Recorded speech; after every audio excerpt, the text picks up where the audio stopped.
Welcome to Paint Cool Stuff. This is Fowler from Digital Painting Studio, and today we're going to tackle a really big project, something cool and sci-fi that I think you're all going to really like. It's going to touch on techniques from a lot of different disciplines. In part one here, we'll work out our main design and then focus on doing a really stunning environment rendering, something deep and epic and atmospheric. So, for this one, we're going to do a spaceship that long ago crashed in this remote alien canyon world. Tons of great images and inspiration come to mind immediately, so this is really fertile ground to work in.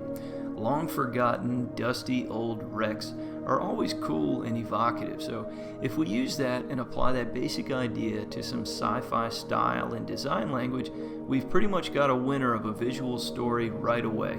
So it's always good to try and talk out or even write out your visual story in these very early steps of a large project. You never want to get 20 hours into a rendering and then realize that your story or your main idea just don't really make sense.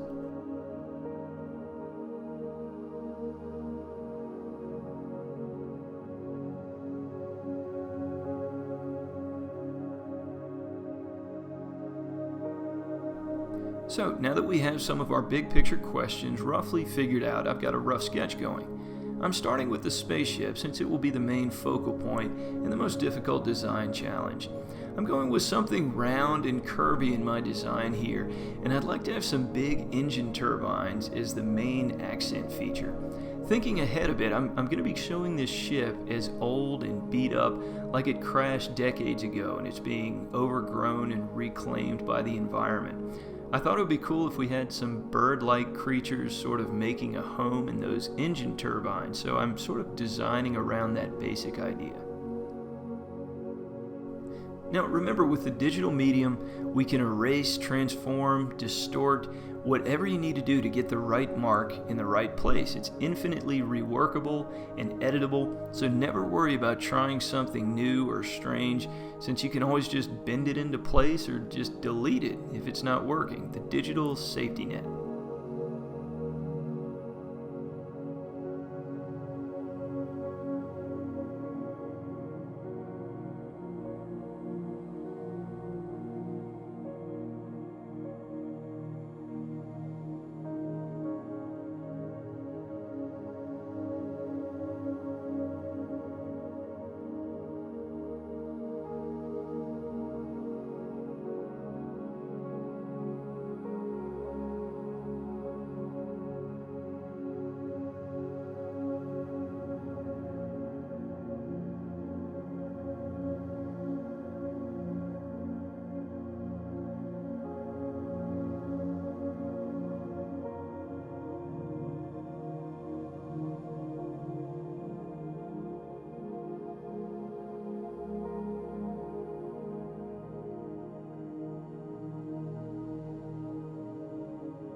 Okay, our ship is looking pretty cool, so I'm going to switch gears here and start giving some thought about how I'd like this environment to look. We always want to focus on depth and scale with an environment, so I'm going to make the walls of this canyon get closer and closer to each other as they recede into the distance. I'm working little rocky projections in too that will sort of reach across the canyon gap here. These will give us some cool surfaces to imagine exploring. So if this were a video game or a film concept piece, it gives us that sense of adventure that we're always after. It sort of invites the viewer to come walk out into the distance.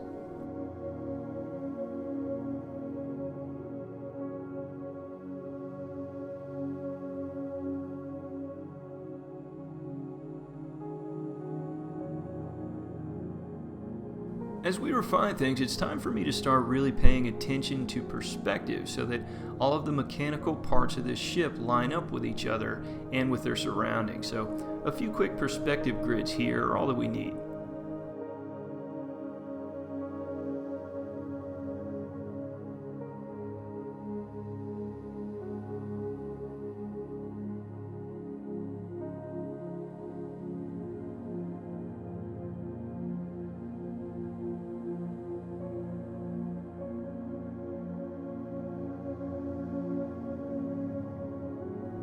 Here I'm just dropping in some photos to get a rough color scheme established. These can be photos of absolutely anything. All that we're after here is color, so you just blur these out and focus on the mood and the feel that the colors give. Transform them or even do hue saturation adjustments just to try out different things. I also like to try different layer blending modes just to see if it brings up some interesting color interaction. With this alien world, I'm really wide open on the colors that I can choose, so I'm starting with some pretty intense hues just to make things really vibrant and otherworldly, but this will evolve quite a bit as we go.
Before moving into our environment rendering steps, I'm going to do a really solid block in of the ship's silhouette. This will help me isolate it from the background visually so that I can design around the ship and we'll always know where the margins are. And this will also really help us when we come back to render the ship in part 2.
So as we start defining this three-dimensional space, I like to divide the environment into different tiers of depth. So I'm doing some blocking in here to start separating these distances. Simple silhouettes at first, and I'm focusing on creating interesting shapes that interact well with the adjacent ones. This is where we're really trying to come up with something interesting and original, a cool alien motif that will make this place memorable and unique.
Now I'm going to start using custom shapes to start adding loads of awesome detail with ease. This tool is really magic. It can turn any photograph into a vector stamp tool, which lets you create really detailed silhouettes and highlight shapes just by dragging it out.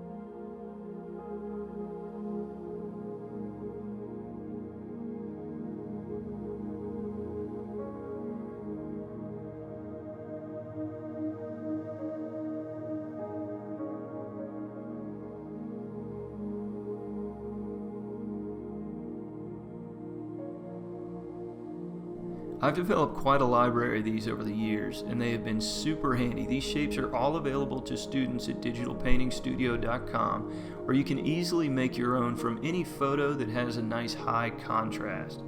It takes lots of experimentation and trial and error, but we just drag out different shapes and then stretch and transform them into place. To start with, these are really bold and opaque, which looks kind of cool, but to get a much more realistic effect, we're going to eventually hide all of these shapes and just use them as a selection to paint within softly. It gives us total control over how much color gets applied, and it gives us all of this awesome texture to work within. A really amazing tool.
Now that we have all of these cool shapes laid out, we just hide them and command click on their layers anytime we want to use them as a selection. Then I just grab a soft brush and paint softly within.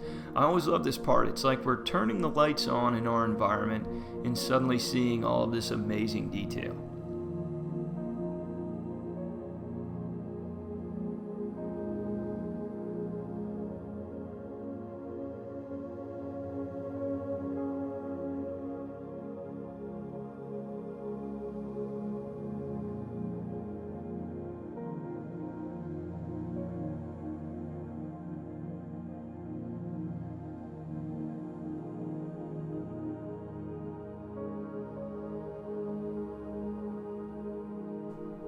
To separate out these layers of depth, I'll use a soft brush to paint in some very subtle atmosphere between each. Think of this as adding mist between a near object and a far object. It can really push things back into the distance, and it adds loads of depth and scale to your image.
Next, we'll start working some photo textures into our image.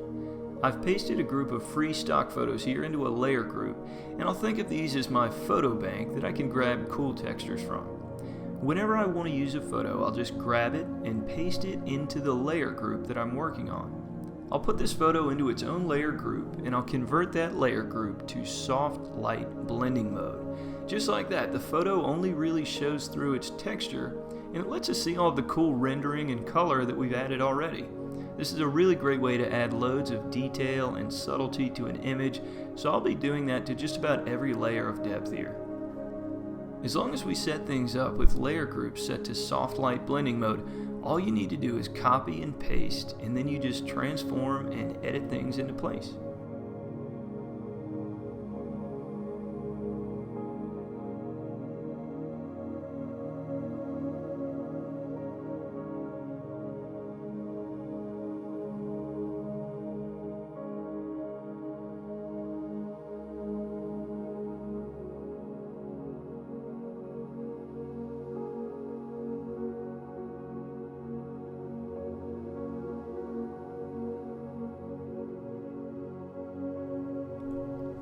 It's time to start making this environment feel a little more painterly, so I'm going to use some foliage brushes that I've made to start adding vegetation to these cliff walls.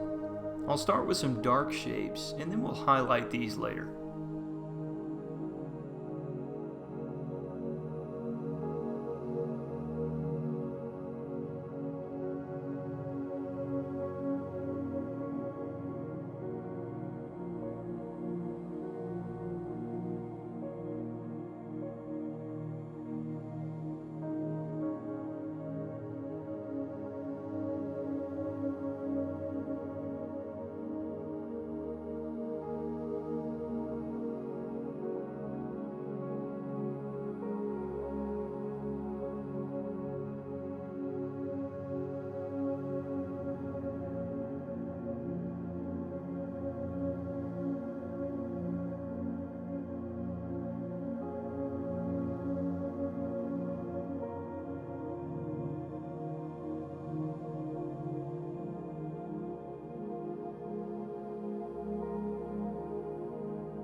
We'll add in some fine detail with a small brush.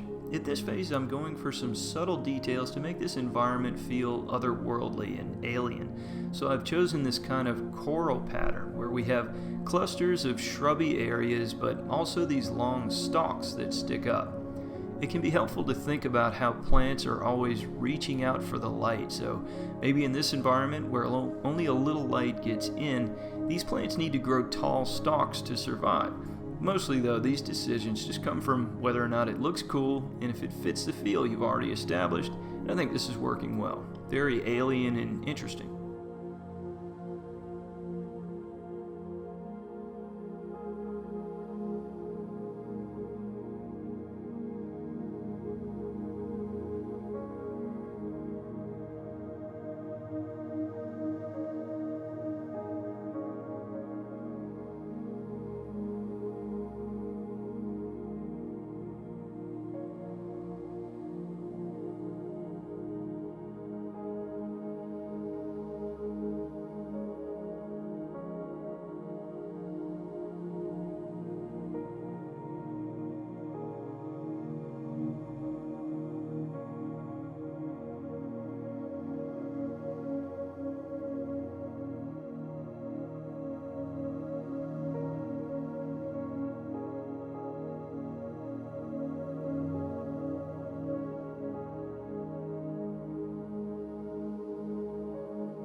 As a cool extra alien detail, let's give some of these plants some bioluminescent glowing parts. This gives us a great chance to add in some accent color to a mostly greenish color palette. I'll just paint in a few, and then I can use the clone stamp tool and eventually just copy and paste to quickly fill up the page with these really cool blue glowing areas wherever they seem to fit.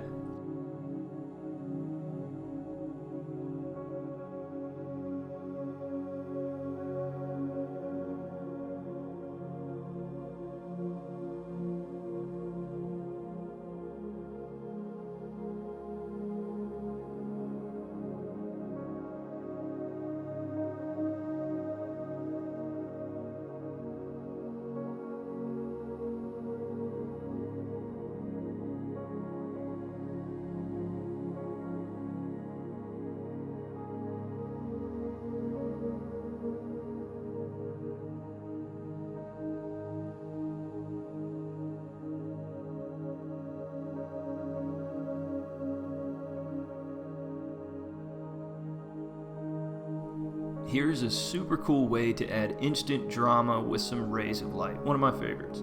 Just paint in some fairly random splotches of a light color and then run the radial blur filter set to zoom. This is kind of like motion blur, but it pinches everything to a single point, which gives it instant perspective and really makes it seem like light shining from a light source. This gives so much mood and atmosphere to just about any image, a really cool trick.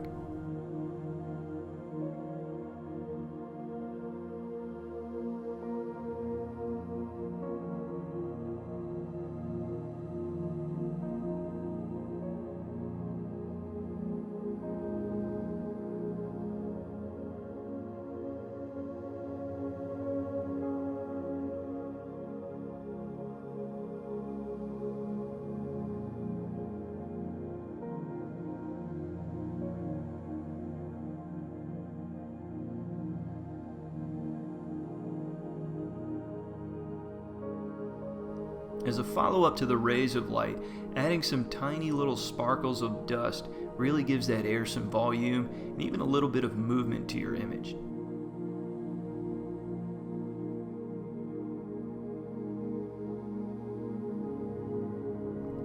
With a little extra polish, I think this environment is just about finished. Super deep and atmospheric and loaded with cool alien details. Be sure to check out part 2 of this project to see how we're going to render the spaceship and tie the whole project together. It's going to be an awesome final project.